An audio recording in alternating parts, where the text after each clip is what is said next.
"Where are all the black dolls?" screamed the woman in the department store aisle. She had looked up and down, high and low, wall to wall, at numerous stores, and this was her last stop. She searched a few minutes more and headed towards the exit. Then she saw it, a plastic brown arm hanging from the top shelf. It was thrown in a pile among miscellaneous clearance items. She pulled it down and examined it. Her skin was a dark shade of brown, kind of chalky. Her eyes were brown, big and round. Her lips pronounced, her nose prominent. Her hair jet black and a bit tangled. All the reasons that this toy may have been rejected were all the reasons she decided to buy it. She brushed her hair, wrapped it, and presented it to her daughter for her 5th birthday. She wanted her daughter to know that black girls were beautiful too. The girl opened the gift and immediately fell in love. From that point on, the doll was with her always. She played with her, she dressed her, she talked to her, she combed her hair, she even bathed with her. Unlike her other dolls, this one slept right next to her. It was her only black doll. It was special to her. She took it everywhere. Years passed, and she began to spend less time with her doll. She didn't clean her anymore, or even talk to her. Her clothes had become dirty, her hair a crumpled mess. Sometimes she'd fall to the floor when the bed was crowded with other things, other people, other interests. Occasionally, her mother would pick her up, dust her off, and put her back where she belonged. But the girl never even noticed. She had replaced her with phones, friends, computers, boys. So the doll sat alone and neglected.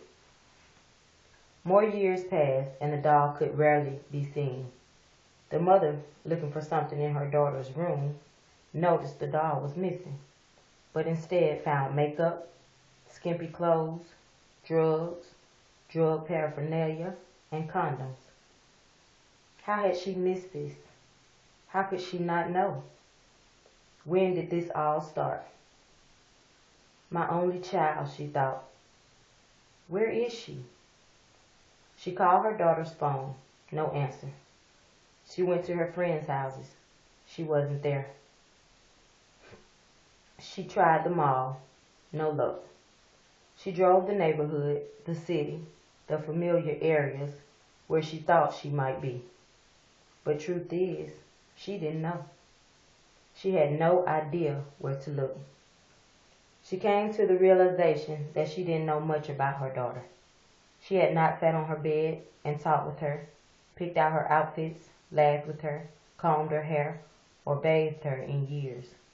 She had no idea where she was. She was lost as to who her daughter had become. She pulled the car over and began to pray to God.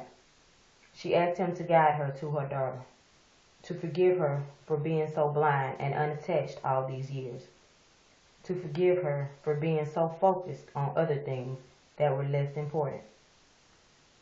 Just as she finished her prayer, her cell phone rang. Hello? Hello, ma'am. This is the county morgue. She raced to the mortuary, running all stop signs, ignoring all lights. She could barely see through her tears, but she made it. She laid watery eyes upon her daughter. She was beaten, bloody. Her clothes were torn. Her hair was in disarray.